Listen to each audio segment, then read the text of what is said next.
Hey guys, welcome back to LegitStreetCars. Today we are back with the 1984 500 SEL pre-merger AMG car, and we're gonna get this thing driving for the first time in 27 years. All right, so I'm back with Mark from Young Timers Garage. He's got quite the collection of Mercedes, so definitely check out his channel. I'll have it linked down below. But since I was here last and we got this car started, he's installed some new wheels, and I think these look absolutely perfect on this car. They look to me like they're period correct. Yeah, these are actually real three-piece AMG OZ wheels. I picked these up several months ago when I bought a red 94 500 SEL. And I just bought the car pretty much for the wheels because it is hard to find these wheels. So back in the 80s, you could have ordered these three-piece wheels from their catalog, you know, when you were building a pre-merger car. I'll probably try to color match the centers of the wheels to the car when I get that far, but I just had to throw them on because the other tires were dry rotted, so we don't want to drive on those. Yeah, it was definitely a good call to swap out these wheels and tires before its first drive. These things are very dry rotted, rock hard, and that is just what happens to tires when they sit around for many, many decades. Today, we need to get this thing to drive, so we were able to start the engine on starting fluid in the last video.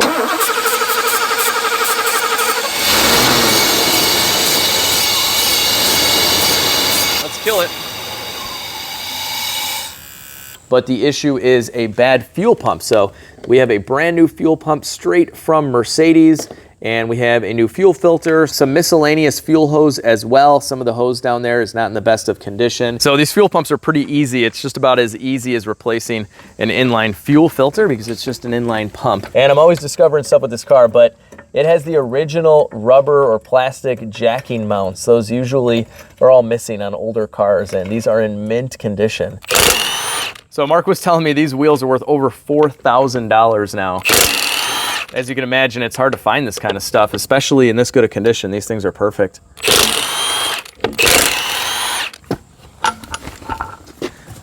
All right, so here it is, a very, very easy fuel pump and filter to replace. So right now I'm just clamping it off so we don't get fuel all over the place. I mean, we're gonna lose some, but clamping off the main fuel line, which is this one here. And we actually have to replace this entire line. It's got a pipe spliced into it from the last guy, but it's leaking up close by the fuel tank just a little bit, so that's got to get redone. Not a big deal for now.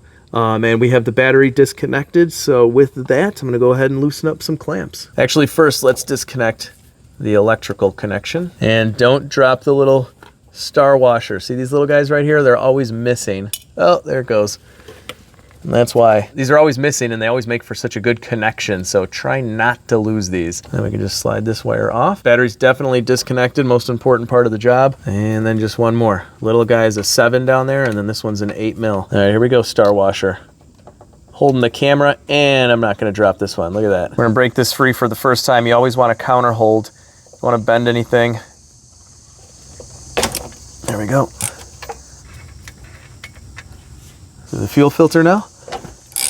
So the fuel filter uses a banjo bolt, and they're gonna be these crush washers on the fuel filter and the fuel pump. You gotta replace these. Make sure you're getting the right size. Some of these are different sizes. And then this line.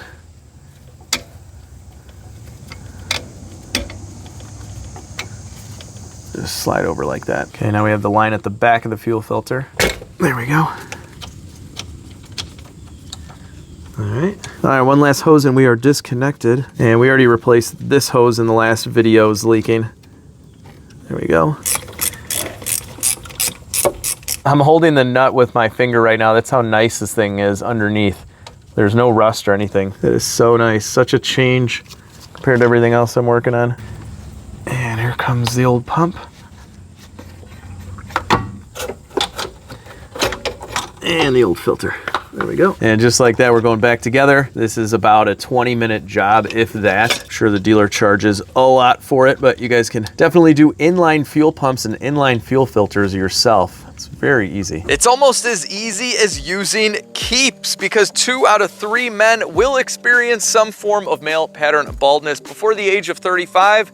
And I'm definitely one of those guys. So Keeps is a subscription service that makes treating male pattern baldness easy and affordable by keeping everything online. So you're gonna consult with a real doctor from the comfort of your own home, come up with a plan, and this gets shipped discreetly to your house. And it's as easy as a few drops on your head. So I've been using Keeps for about 5 months now, and it typically takes between 4 and 6 months to start showing results. So the sooner you start, the more hair you're gonna save. And the best part is, if you guys click on my link in the video description box or go to keeps.com/legit, you're gonna save 50% off your first order. So a big thanks to Keeps for keeping my hair where it should be on my head and for continuing to support automotive content creators like myself. Now, let's get back to this super easy fuel filter and fuel pump. Okay, so because these things make noise, they put this really thick rubber boot around them. Kind of helps out with that. You can still hear them run though. All right, so the rubber boot that was on the car may not be the original. It doesn't fit on this pump. This pump is straight from Mercedes, and look at what was on the car. This little guy right here. So I'm not sure if the factory pump comes with the rubber boot or not. We'll have to check that out later. But for now, not a big deal. Get our new washer on there.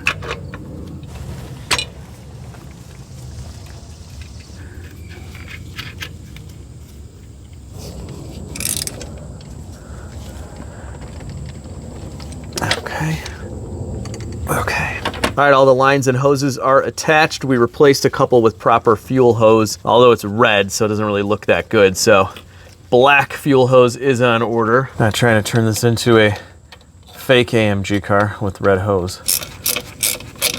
We went from inline fuel filters like this.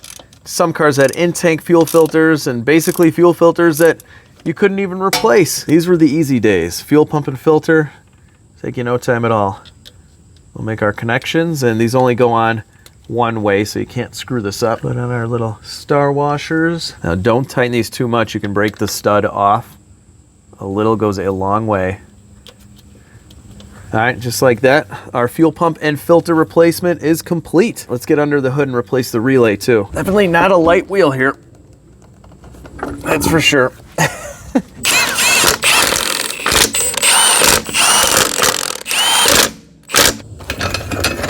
Okay, so here is our fuel pump relay. It is gigantic, and we were having some intermittent issues with this the last time. Sometimes it'd send power back there, sometimes it wouldn't. Very common failure point. So Mark bought a new one. This was like $150. They're crazy expensive, but very easy to swap out. Pull up on it, and then plug the new one in, and we should be in business. All right, so he's still rocking the used Porsche battery. All right, so that is connected. And this should be its first start on its own without starting fluid. All right, let her rip.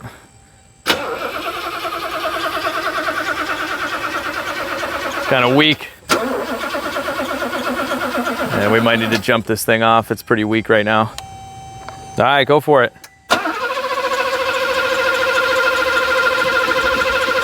Try it again. Okay. All right, hang on. So this guy will not start on its own, and I want to make sure we have fuel coming to the engine. The fuel pump definitely works now. Yeah, there's definitely fuel coming out right here. Oh yeah, oh yeah. It's got good fuel pressure, and it's not starting. And it's possible these injectors are clogged, but I would imagine we'd get it to fire a little bit, and we're not getting anything at all. We know it'll run great with the starting fluid, so the actual engine, the ignition system, everything is fine. This is all fuel right now. All right, so we're gonna start it up on the starting fluid and see if it'll continue to run. It wants to catch, whereas before it didn't do anything at all. So here we go.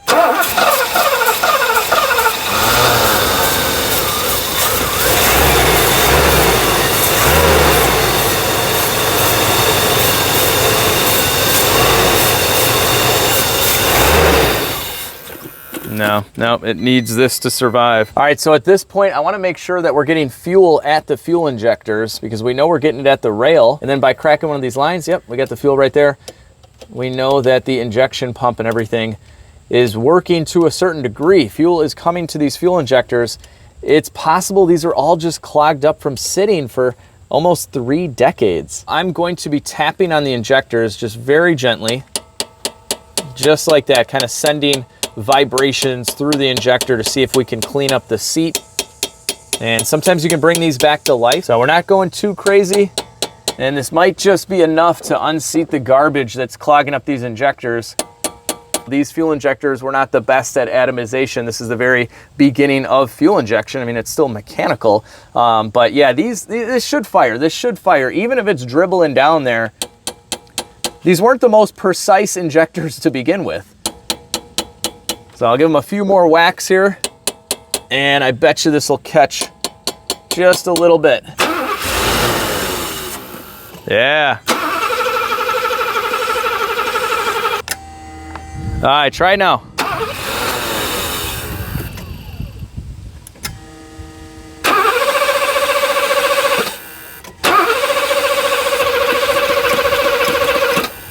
Come on. All right, guys, so I just want to see fuel pressure, flowing fuel, okay?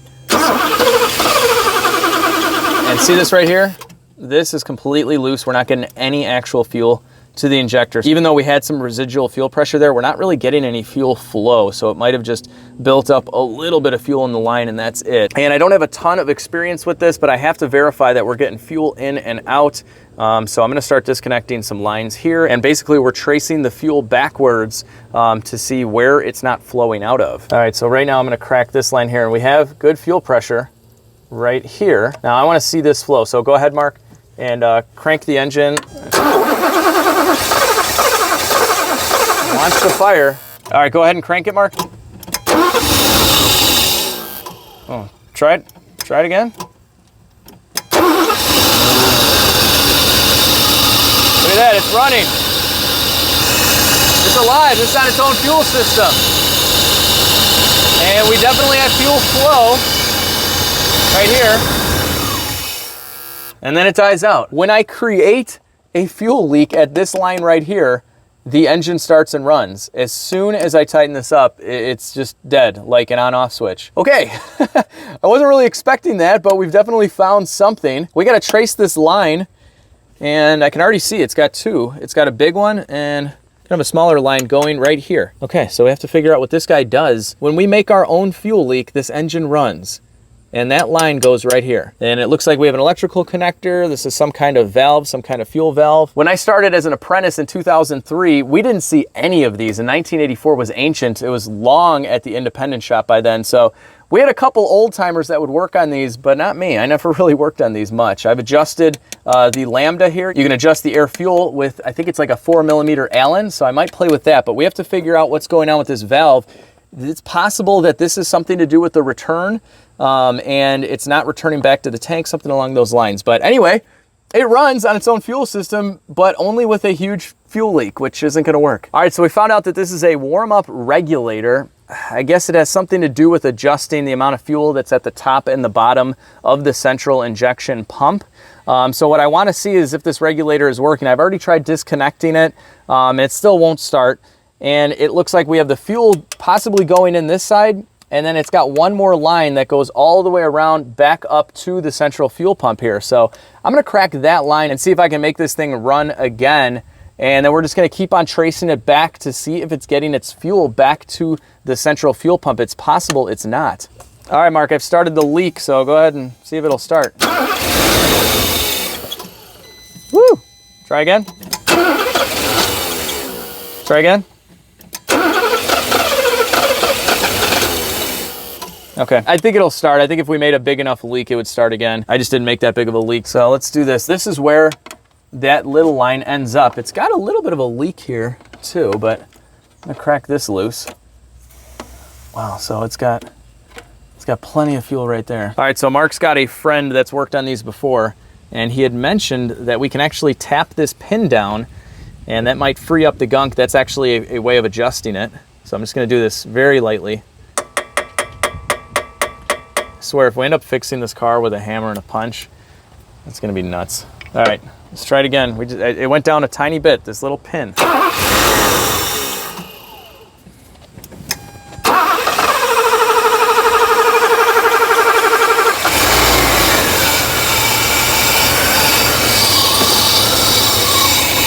That's all me right there.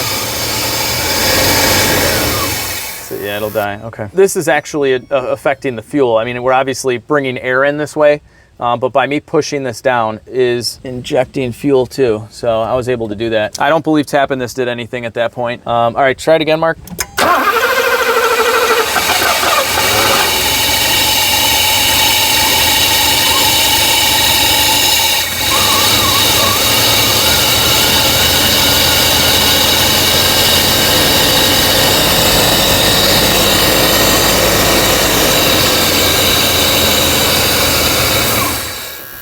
All right, so I know what you guys are thinking. This is just simply a normal throttle, right? And by opening it like this, we're just getting more air in.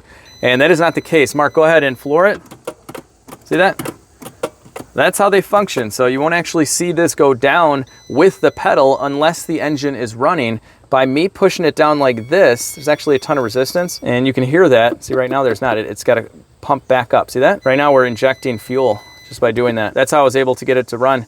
It's a fuel thing, it's not an air thing. I haven't really gotten anywhere with this guy. If we create the leak right there and that line runs to this, it will run and it will shut off when I tighten that up. I have a feeling this needs to be taken apart and cleaned. But from what I understand, this thing has something to do with regulating the fuel that goes to the bottom and the top of the central injection system here. So at this point, I'm gonna do the one thing on these engines that I did learn at the dealer when I was 18 years old, a very long time ago.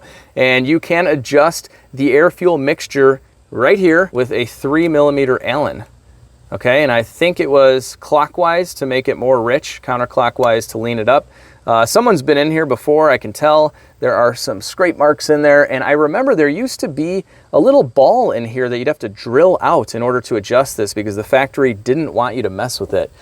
So I'm going to go ahead and richen this up a little. I'm just gonna go one full turn so we remember where we were. And Mark, go ahead and try and start it now. Oh, wait. Yeah, there we have it. Okay. All right, that was the best start on its own fuel system that we've gotten. I'm just gonna give it one more. All right, go ahead. Oh, it wants to go. All right, we'll give it one more. Go ahead.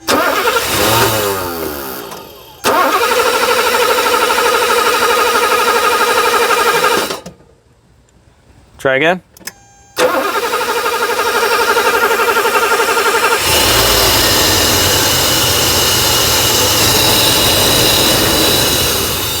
And it dies. Okay. All right, that's not doing anything either. I'm just going to go ahead and put it back to its factory settings. I did this 5 times. And one more. Okay. All right, guys, so it's actually about 2 weeks later, and check this out. Oh, yeah. This thing runs smooth. Look at that. Perfect, sounds amazing. So you're probably wondering, what did we do? So after I discovered that creating a fuel leak here would make the engine run, we did some research and everything was pointing to this, the warm-up regulator. So Mark contacted an old friend of his who has some experience with these engines and he agreed this was suspect. So long story short, Mark removed this and his friend basically just took it apart and cleaned it and now it works. So the reason it wouldn't stay running, and this is where it gets kind of crazy, is this regulator regulates the amount of fuel at the top of the distributor that goes into the return line, so back to the fuel tank. This thing was stuck shut, which means it was blocking the fuel. Now, I would normally think that that would increase the fuel pressure and it would still run, but in this case, it actually decreases the fuel pressure, and in our case, the fuel pressure was too low to open the mechanical injectors and make the engine run without us either creating that leak or pushing down on this plate. This is called a sensor plate, and this is what directly increases or decreases the fuel pressure that the injectors see. So when it sees that decrease in fuel pressure because of this regulator, this will actually go down a little bit and increase the fuel pressure that goes to the injectors. So this main fuel distribution block has 2 portions to it. It has a lower and an upper. This is what actually feeds the injectors. This is what's actually connected to the return line eventually internally. I'm sorry I don't have any diagrams, guys. I hope that was a decent explanation. But basically, because this regulator increases the fuel flow to the return line, it pushes that down and it injects more fuel. And we created an artificial leak which mimicked the fuel going back to the tank. Comment down below if that made any sense to you guys. I couldn't find any diagrams. It's a very ancient system that no one really works on, including myself. But I think that makes sense to me. Anyway, with that, let's continue working on this car. We got to get it ready for its first drive. Oh, and I almost forgot, his friend also installed a known good used fuel distributor. We weren't really sure if the original one was bad, so he saved it, but that's on here, and he removed all of this stuff. It's mostly for emissions, but you can see this plug is gone here. But he said in his experience, this just adds a bunch of complications. Oh, and the wool seat covers are off, and check these out. Tell me these aren't the coolest 80s AMG floor mats you've ever seen. They're so plush. And Mark kind of just wiped down the interior. It was already in such good condition, but just look at these seats. 30,000 miles. I'm pretty sure they've been covered forever. And it's basically mint in here. I don't know if I've ever seen an older Mercedes interior this nice.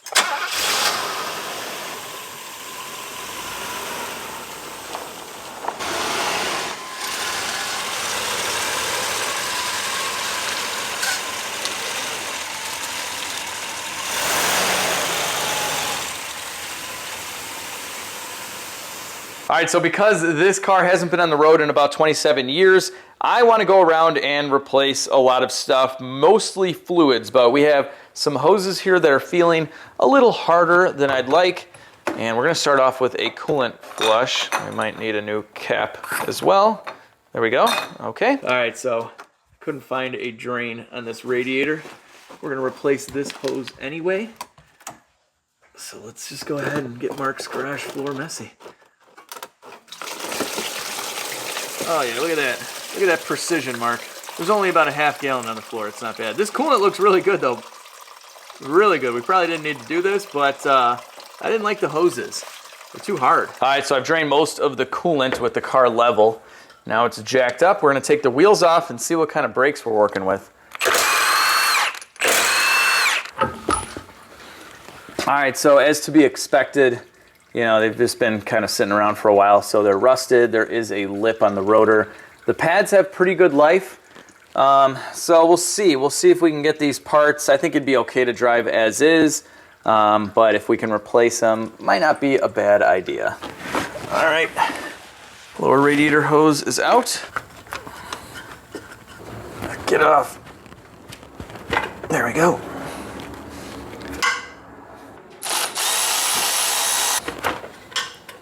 Goodbye, top hose.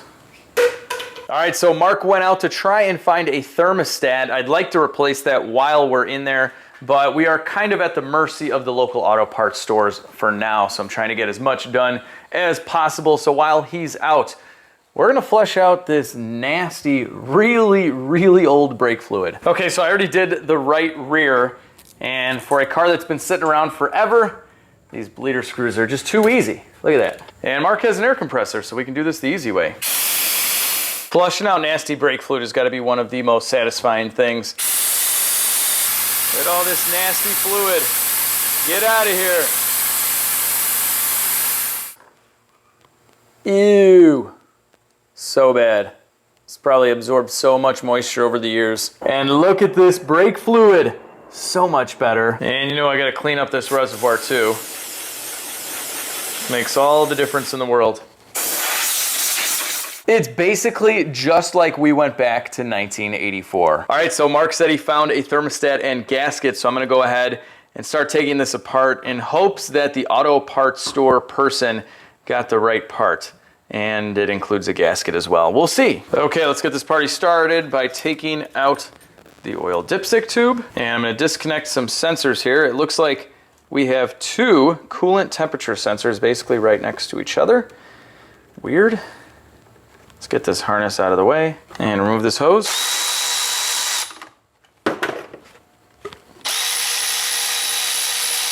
Okay, now we have three large bolts that hold the housing down. Let's do those by hand. Okay, a little scary, not gonna lie. And we're right next to a vacuum tube. Oh, this is asking for it. Okay, got it disconnected. Those things can definitely break. Okay, last one. Yes. I'm telling you, it's scary working on older cars. You never know what you're gonna break. There we go. Please come off nicely. Yes. Probably, yeah, we'll lose a little bit more coolant. Mostly in the coolant drain. Some on Mark's floor. Sorry, Mark. Oh, it's pretty much all in the drain. Oh, yeah. Oh, okay. There it is. All right, so here is the thermostat, and it looks to be in excellent condition. This could have been replaced. The hose and the clamp that went here looked a little bit newer than the ones I removed. So that's okay.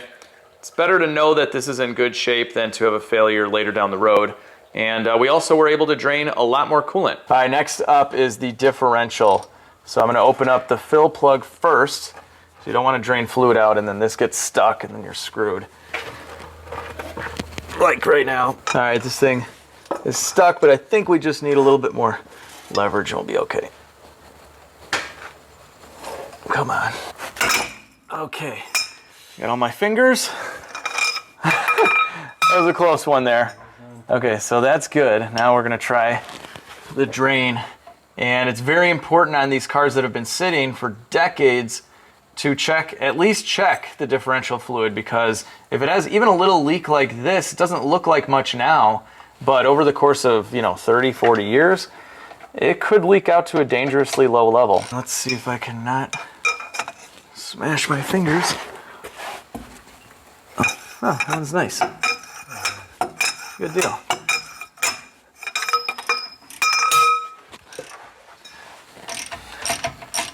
Okay, so let's see what we have here. Hopefully we have a lot of fluid. Yep. That's good.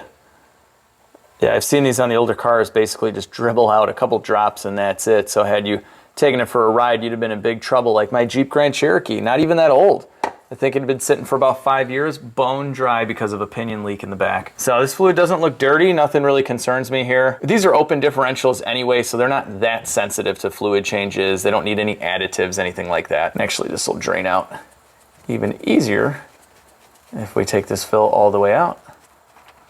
There we go. All right, time to fill up our differential. And it looks like we're using a piece of PVC pipe here. Looks like a homemade fluid extractor pump, but as long as we can push fluid out with it, I don't care what it's made of. And I got, oh, there we go. I got a little. All right, so this is my 4th PCV tube full,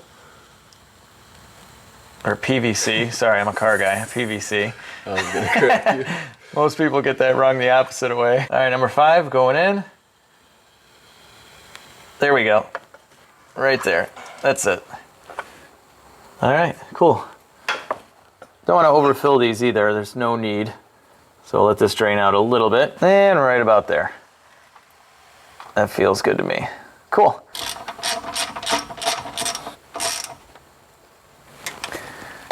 That is tight. Give it a little wipe. Here, we'll fix this leak real quick. There we go. Good as new. Okay, new thermostat is in. I can't believe that they had a factory bare thermostat at the local auto parts store, but they did. So I've already put a new seal on. And now the thermostat goes right back in. Tighten these guys up by hand.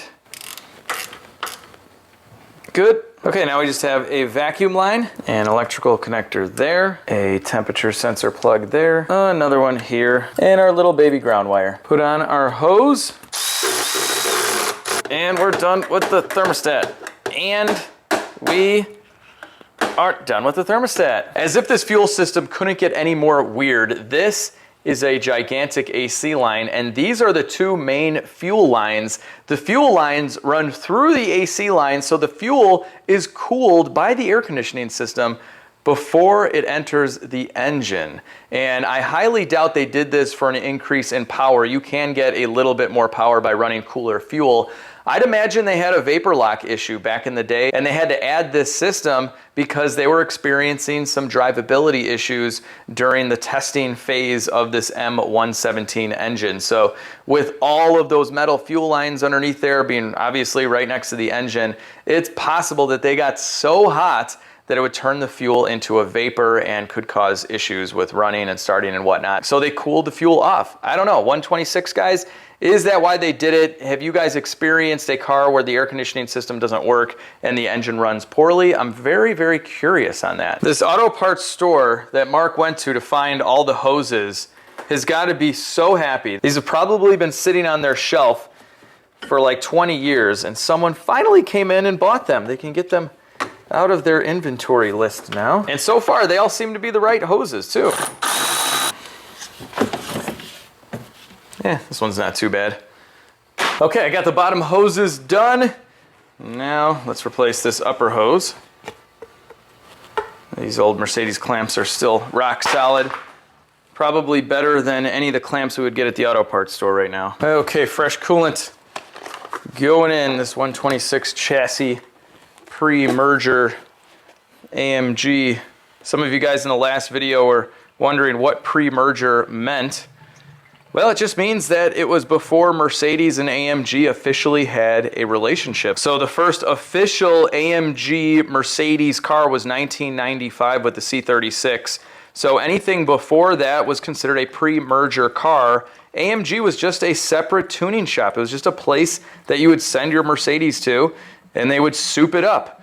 So this being an 84, this was sent to AMG, and it was modified with the body kit and the suspension and some other little tidbits here and there. So it's a pre-merger car. Anything before 95, pre-merger. All right, now that we have coolant in the engine, we're gonna run this thing to bleed out the air, and at the same time, we're gonna perform an engine flush with this stuff, the Amsoil engine and transmission flush. So this is very easy. We're simply going to add it into the crankcase. And when this warms up with the engine oil, it's just gonna go around and clean up any gunk, especially on a car that's been sitting for a long time. This is a great idea. And you do this right before the oil change. So we're gonna be changing the oil. You don't wanna run this unless you know you're gonna be changing the oil. You're supposed to only give it about 10, 15 minutes and then that's it. Okay, so it's been about 15 minutes and we're gonna perform the first oil change on this car in about 3 decades. Okay, wow. Let's see. Yep, pretty black as expected. Yeah, this is really dark. Ah, it's kind of hot. But it's definitely needed to be done before our first drive. You don't want to drive a car around with 30-year-old oil. Stuff breaks down just sitting there too, especially conventional oil from this time. And here is our oil filter housing. So we're gonna take this cap off. First you gotta pull the bolt out. And you can slide the cap out of here. And they give you a little handle on these old oil filters. It's kind of cool. Little handle right here. We'll see if the new one has that. Oh yes, we have our handle. Black seal goes down and it just slides right in. Clean this up a little bit. New seal. There we go. And reverse order. Very, very easy, basic oil change. On second thought, we are not going to use this cheap O-ring from the auto parts store. See how small this is? On the left is the factory, on the right is the aftermarket, and I don't think it's gonna seal. So we're going back with the original. We'll have to get one from Mercedes later, but I think this is gonna be just fine. And what oil change would be complete without engine oil? You gotta add engine oil back in. I highly recommend it. And in this case, I'm using the Amsoil European 540. I think this is the best synthetic oil on the market, and I've been an Amsoil dealer for about 1.5 years now, and you guys can get 25% off of all Amsoil products by using my link in the video description box. I'm not sponsored by Amsoil. I buy all my own stuff. I am an independent dealer, so every purchase you guys make helps me out. Okay, last thing before we go for our first drive is I want to lubricate some of these linkages, actually all of these linkages, for this crazy fuel distribution block system There are little plastic cams and linkages everywhere. And I'm pretty sure this was part of the service back in the day, was just simply going around with this fine Mercedes lube and just putting a little bit on them. Oh, and we couldn't find all of the brake parts locally, so we're just gonna hold off on them right now. The pads still have probably like 60% life on them, and we could probably get away with leaving them. We'll see how they clean up during the test drive. But yeah, eventually, to make this thing pristine, new brakes would be in order. Oh, and hang on, before we go, I gotta show you something else that's pretty interesting with this car. This has motor mounts with shocks. There are 2 of them, one on the other side.